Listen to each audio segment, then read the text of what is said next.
Hi, hello, happy Sabbath and Shabbat Shalom.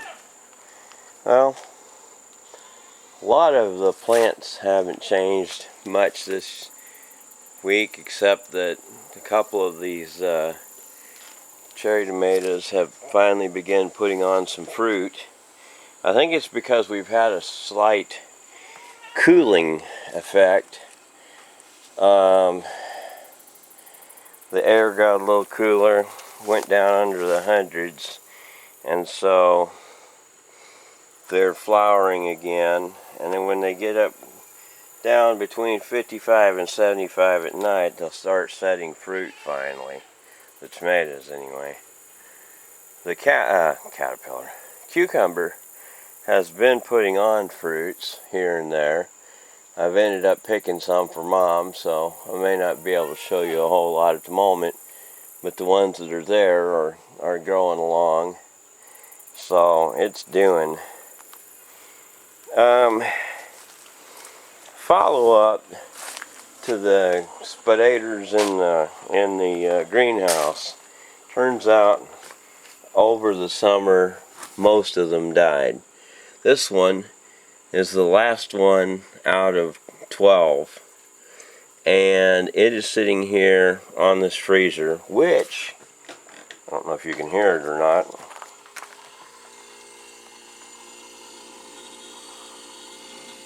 It's running, and that is because the other freezer had overheated and stalled, and I want to move it up here. So what I'm going to do is I'm going to take this freezer and move it over this direction, and then in the other area I'll put the other upright freezer up here. It may not be before we go to the feast and come back, but also because that hay will be gone here eventually, that'll give me more room to do that. Now, these grills and pieces here come from that stove that's sitting on the back of our biggest truck. Hopefully before too long it will be down here and installed in the house. Hopefully. But before then I want to finish the stairs, because I got to go down the stairs. So this, I got myself a 140-foot long heat cable to defrost the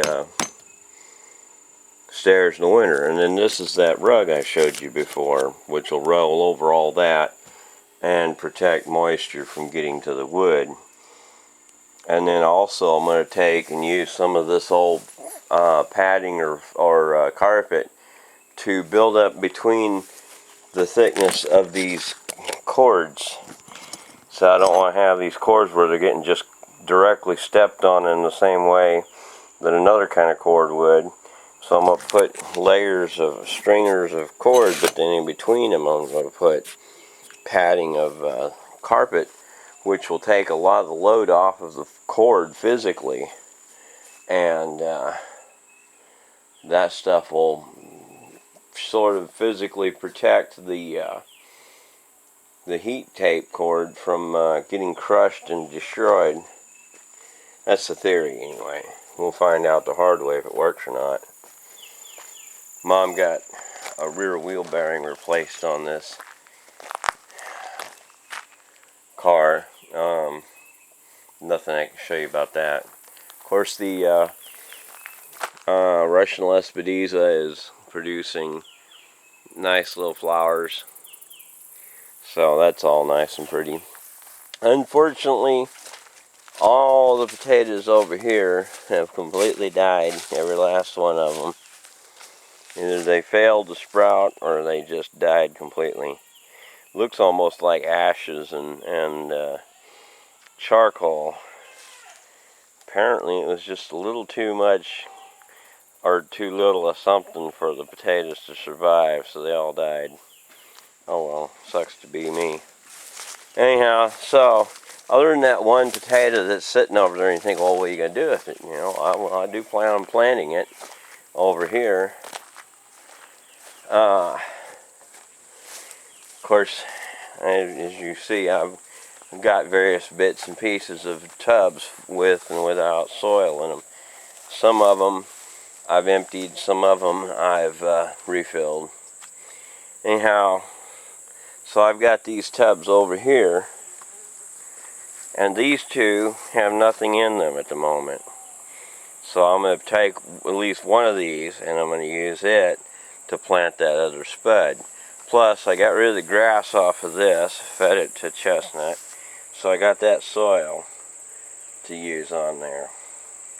The theory is that with that I should be able to, between these two, because one of them's going to be, well, functionally empty for the minute, the idea is to get some of that, put it on this plant so it's got better roots than it has now.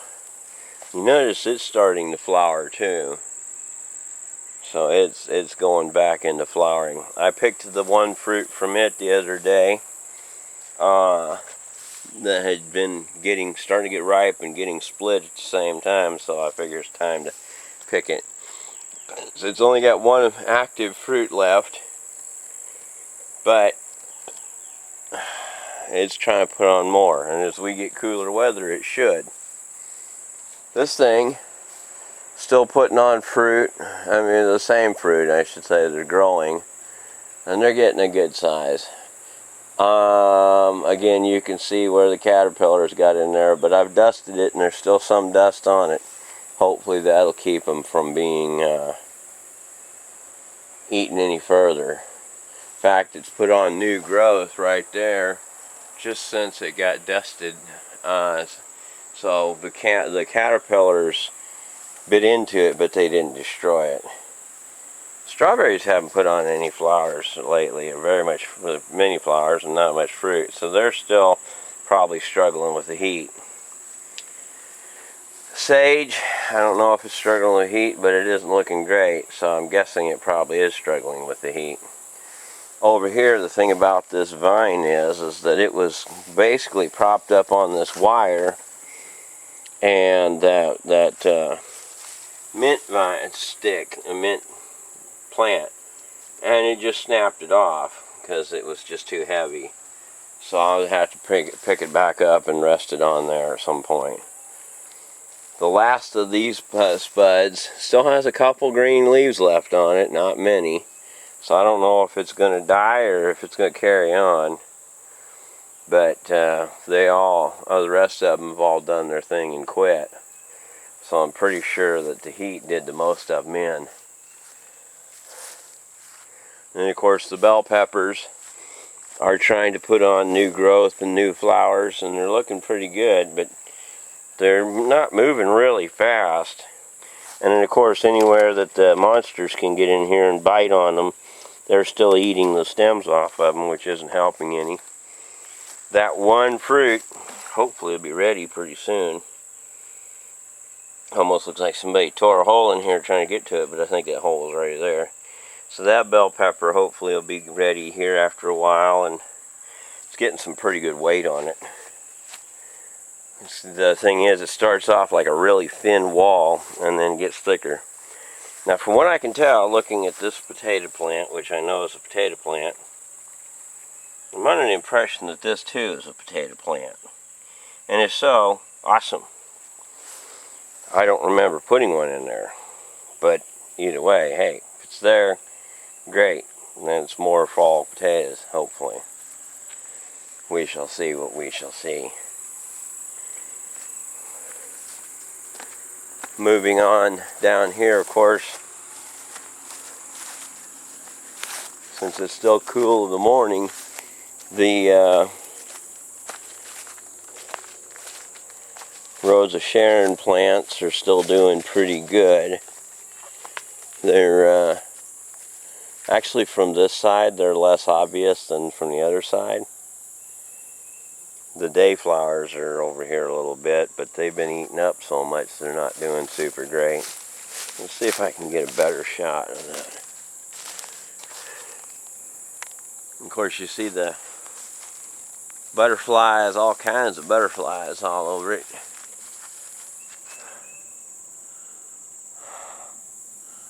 Basically, they're pretty much flowering all over. This one here it's still struggling, but it's you know, like I just knocked one off. It's still going at it. So hopefully it'll continue. This one will continue. The rest of them, I think, all got bitten off to the ground. Well, there's one right there. It's looking terrible, but still alive. So the Rose of Sharon's got eaten a lot by the big goats, billy goats, which of course one of them proceeded to die. So it ate a meal and then keeled over and died. Meal and keel, huh? Anyhow, not to make joke of their death, but like, yeah, they ate everything up and then you got nothing out of it. So over here, something has decided it can get in here. It figured out that my fences were inadequate, and it's right. I don't have to do more fencing over here. And when I say fences are inadequate, they bit all the tops off of all this right here. And because of that, well, it got cropped, which I need to go in here and fence this off better. Whatever it is doing it doesn't seem to be that attracted to the grapevines. I mean, watermelon vines. I don't know what this plant is. It looks kind of like it could be a potato or a tomato. I put dirt around the edges, the roots, because the roots right here were visible. And I'm like, well, that ain't gonna work, but it looks like root right there popping out. So it needs more soil to root into if it's gonna live. I don't know where it came from. It was just sitting there and all looking all miserable like that. So, but it had some signs of life. So, well, I'll just go ahead and put soil on it, and hopefully it'll grow.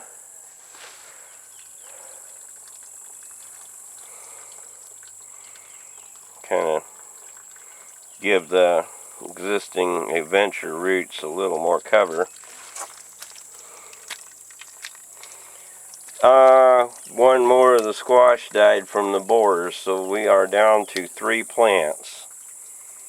And this one here is literally completely separated from its, you see the little thin fingery pieces going into the dirt. That's its new root system.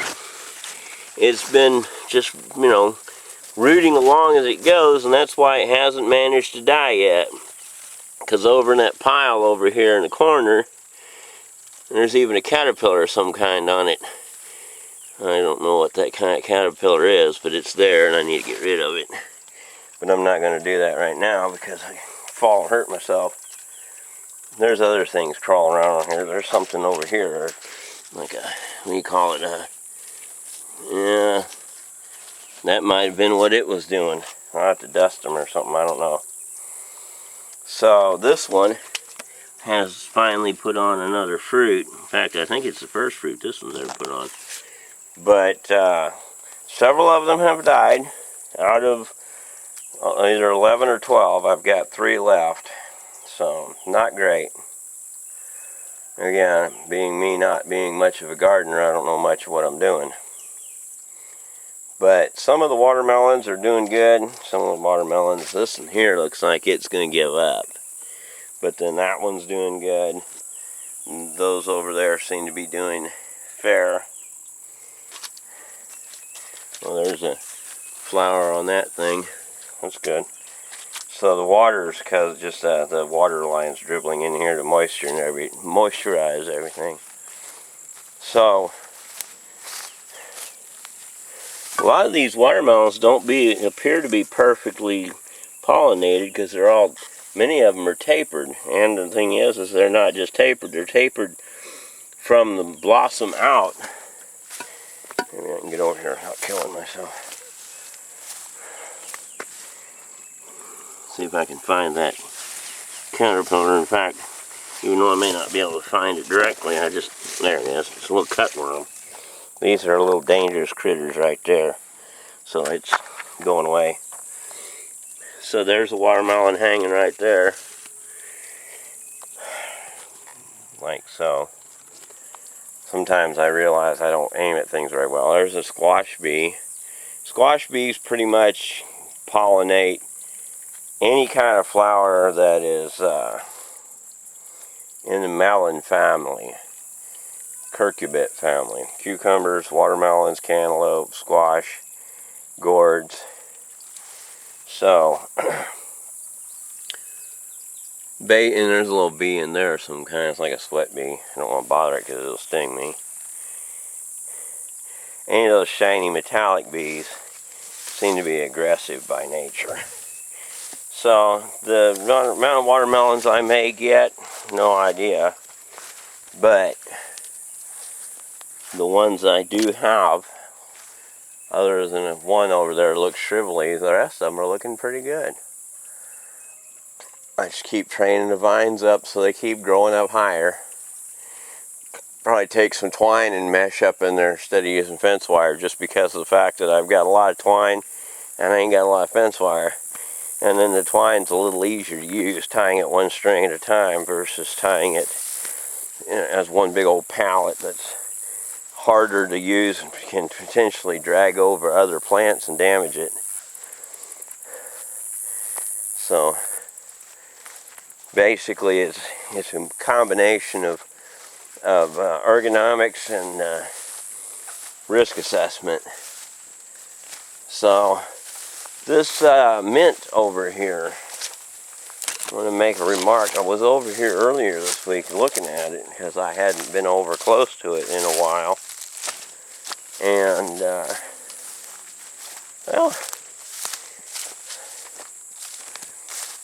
I don't know if I'd mentioned this before, but it's got babies.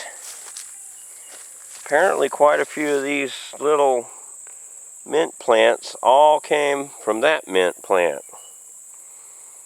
And it is super pungent, so hopefully it'll become a valuable crop. And you notice all the flowers coming along in here. These flowers are actually slightly resinous, at least these were. They are very, very pungent. They're going to be really bright. There'll be a lot of them. I don't know if this is a perennial, but it looks like it's the same one that came back from before. Same place, so, and it looks just like it's bigger. It may be a very perennial plant that stays here forever. And it looks, apparently, like there's another one over here maybe. Yeah. Okay. So this must have been one that either just happened to be doing better than the others early on or is older. I'm not for sure, but pretty soon it looks like there'll be a whole bunch of them over here, and then I'll be able to figure out if I've got enough of anything to do anything with. The peonies, since the goats didn't eat them off this year, although the deer kind of chewed on them some, they're still surviving and they're still getting energy, so hopefully they'll come back better next year. It's one plant, I suppose. I don't know. They may split off into multiple sister plants. I'm really not that familiar with peonies. And they've been here, but that doesn't mean much. I'm here, but I don't know what I'm doing. Oh, there's a turtle trying to climb a hill. Apparently, if they're pretty determined, if they don't roll over on their backs, they can climb some pretty good sized embankments. And what they do if they roll on their backs, I don't know, except probably unfortunately die, I guess.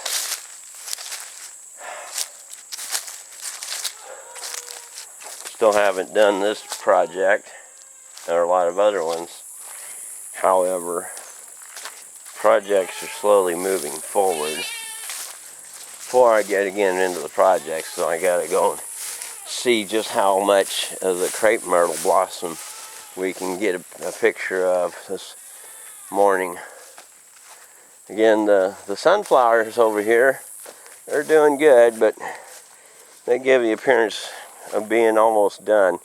I wanted to get a little shot of again the wild petunias, but the sunflowers are doing, I don't know if they're determinate or indeterminate, but they are perennial. They've got a very woody stump about them that's pretty permanent, so pretty sure that from now on out, unless somebody goes and kills them off, we'll have them here forever, because they seem to like it a lot here. In fact, they're spreading almost like wildfire. The waxweed's doing pretty good, those few that we have. Not that we have that many. I was really hoping that the chicory would come back, but it seems to have not decided to do so. I don't know what this is. I wish somebody could tell me. It's definitely a legume. It's definitely part of the pea family. But it's got these little seed pods. Almost look like they could be ground up and made into a meal for cooking with. Like, you know, like the way you'd make buckwheat flour or something.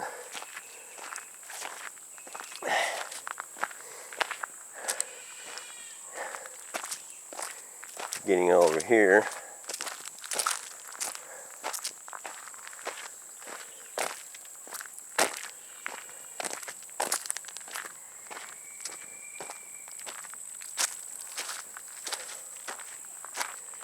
These flowers, some of them are finally opening up pretty well. They look a lot like some kind of herb. I forget what the name is, but it turns out it's not what I thought it was originally, so kind of a bummer. I'm trying to think of what it was, but I can't think of what it is right off the top of my head. So yeah, the crepe myrtle is still blossoming, although it's getting pretty done. And compared to all my neighbors' plants, they're just covered in blooms. You know, it's kind of not. But you know, some days you just have to realize that you're not going to get everything that you want. And again, if you try sometime, you get what you need. That just happened to come out. I mean, I kid you not. That was not staged. It just came to me as I was saying it. Some of you obviously get the reference, you know how old you are.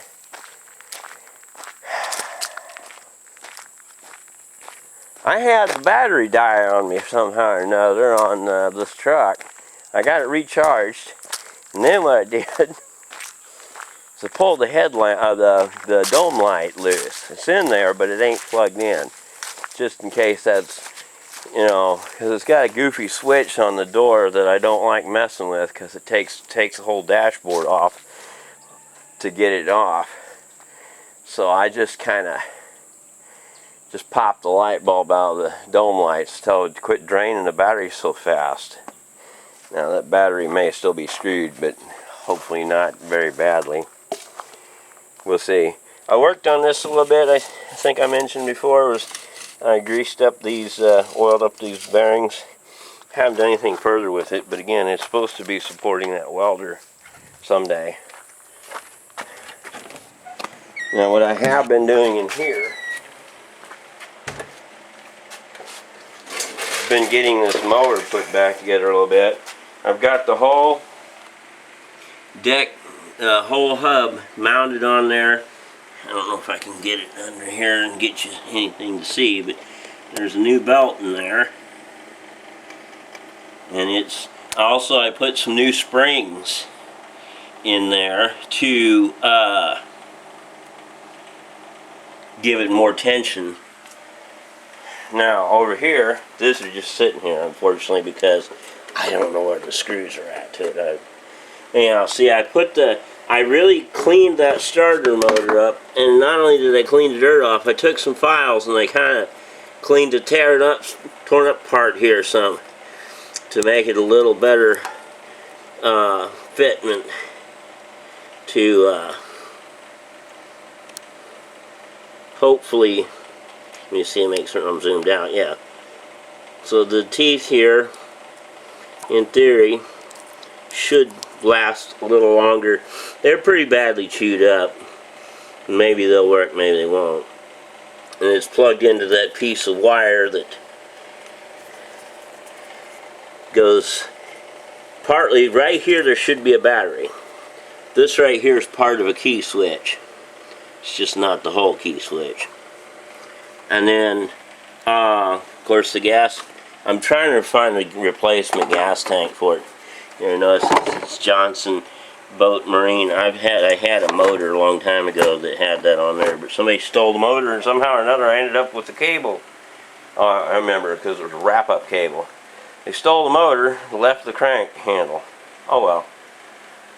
This handle, which is still really badly warped, it's not as badly warped. I welded it here and here after doing some bending on it with a torch, and it's a little better. It's not perfect, but it's much improved. So that way this handbrake release thingy here works. I had to remember how this thing even works, and I'm still not. It takes a little fiddling with to. There we go. Oop, well.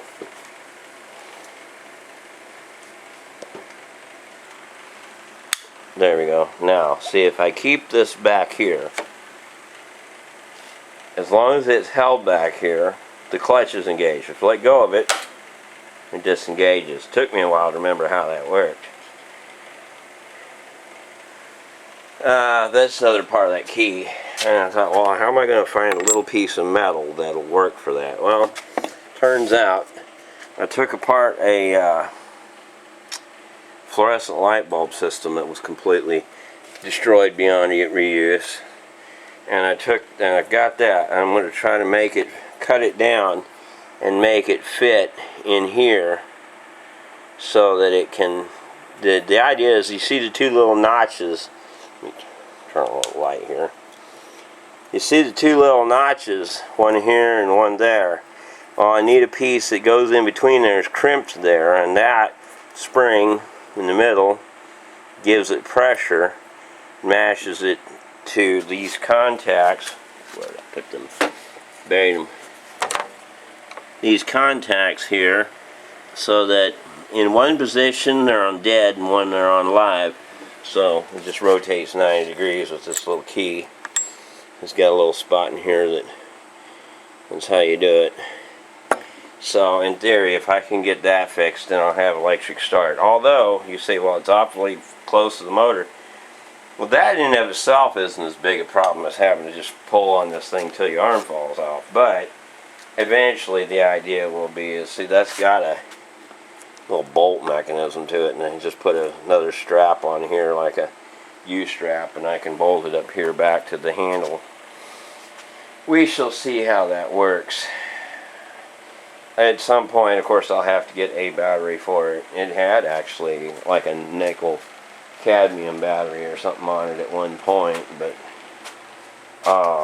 it's going to need some other battery on it eventually if I'm going to make it electric start.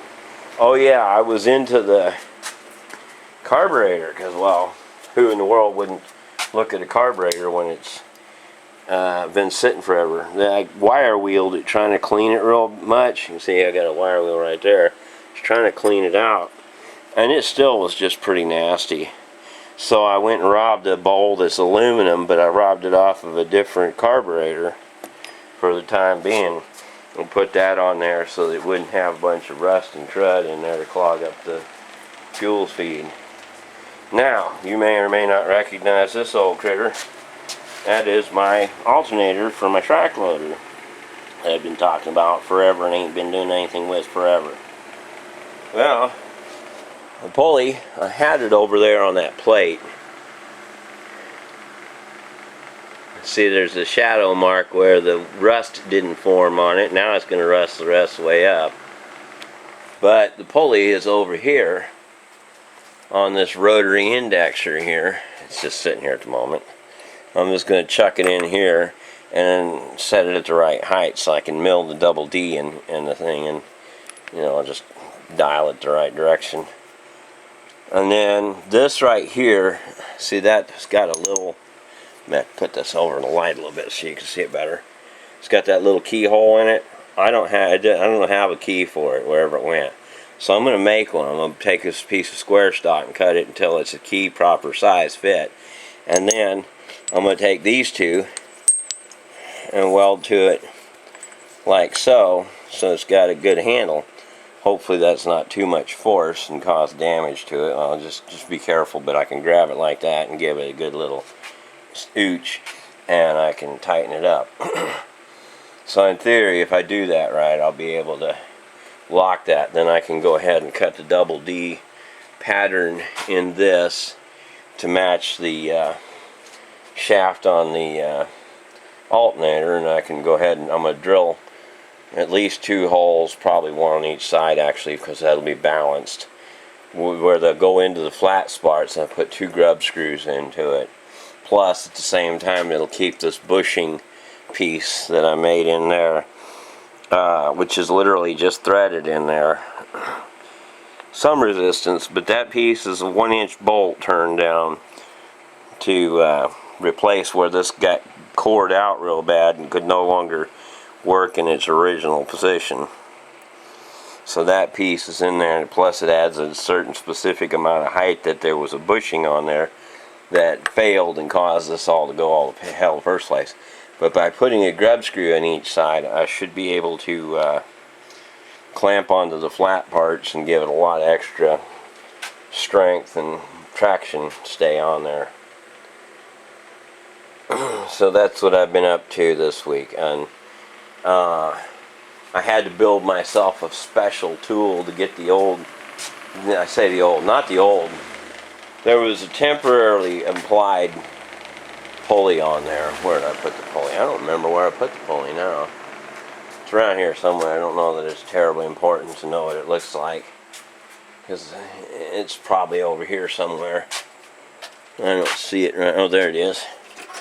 So this pulley was put on here by the guy that did the alternator work on the alternator, because it needed to be adapted to be a 1-wire charge, so I could get rid of the old voltage regulator issue that I had and all the harnesses that I couldn't figure out.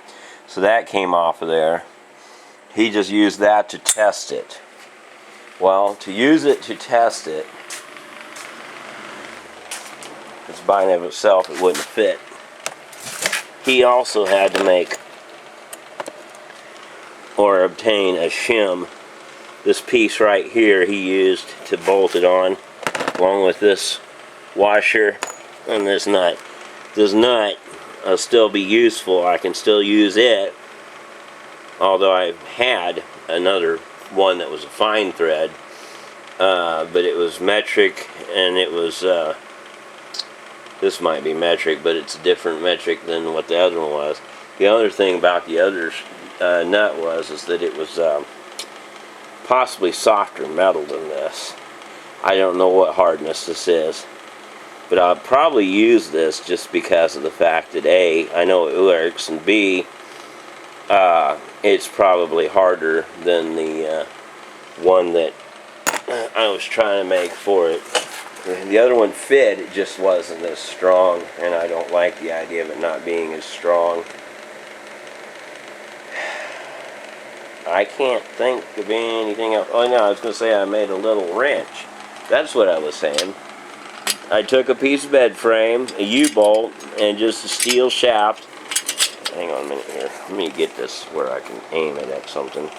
So I took a steel shaft, and I took a grinder, and I put notches in it. So it slides along here.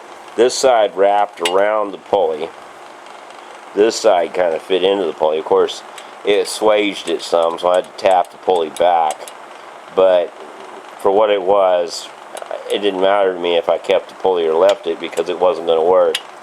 Because I needed the original pulley, because I've never found another one the right size except the original. So I found this spot, and I used the little strap in there, because otherwise the screws would fit right through those holes. You look how big those holes are, and the nuts would just about fall through them. But on this skinny part, you flip it up like that, and it falls in there like so, and then you tighten it up. And so this is essentially a pulley wrench. It's only one size, arguably, or a few limited sizes. But I'd like to build something like this to keep around the shop. I'm just going to hang on to this for an idea, just how to build a pulley wrench, because nearly nobody has a pulley wrench anywhere. They just don't exist, hardly. They're not something just commonly used. People like this thing had a pin shaft in it. It's designed so that you use a pin instead of use the pulley. Well, the original pulley on it, like I said, is just a really pathetic little pulley, but the one that's got on there now is a heavy duty milled billet pulley instead of stamped sheet metal. So I can put all the force on it I want to get that loose if I need to, and it won't be a problem. I just noticed this thing kind of leans a little bit, you know, it kind of slopes down towards the left side. Not for sure if that's from the same thing that, I'm pretty sure what happened is the previous owner of this drove over it. And plus I also noticed there's a little buckle in the, and warp in the left wheel. And even then, you notice it's got replacement parts, because it's got that angle iron he was so fond of, and then steel pipe, because he pretty apparently mangled the original parts so much they weren't reusable anymore. So, you know, it was just kind of a cheap fix, but it was not a perfect fix. Although for what I'm doing it won't matter, because it's just going to be mowing grass. I mean, if it was a machine tool, it'd either have to be rebuilt or scrapped. But it's a mower, so it's not that big of a deal.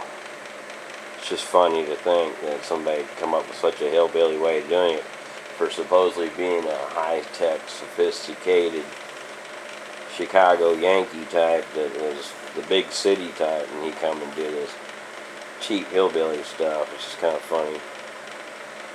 But anyhow,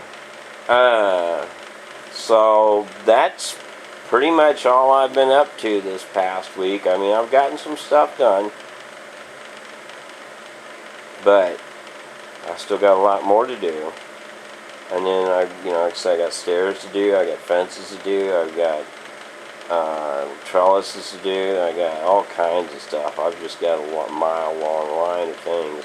Still got a well pump and house thing to do, and buried up over my ears with stuff. But hopefully once the track loader's running, then that'll help me speed up a lot of things, like getting that truck bed done for out of here. Because once that truck bed's back on its truck, that's going to open up so much space that I need for other things.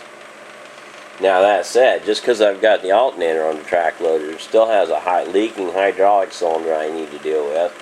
Which I can use it even though it leaks. It just costs a lot of money because it's going to leak a lot. And then other than that, its steering is still a question. So it may not be able to steer, which means that I may have to tear the whole back end of it apart to get in there and pull out the old clutches and put new clutches in it too, which not a fun prospect, I assure you. That is why I still got this picture right up here. That's why that picture is there, is because that's the parts right there that are all gooed up on it, and possibly on both sides. This is a clutch pack assembly, and it all goes together like this when it's in one piece. Sorry, I'm not aiming the camera. And it's got this shaft that comes through here, and this shaft right here goes all the way through the middle. And there's that ring right there transfers the power 90 degrees. This is effectively a live axle. And then these pieces here are these are completely related to the braking and clutching. These parts here don't actually drive the machine, they just drive the brakes and the clutches.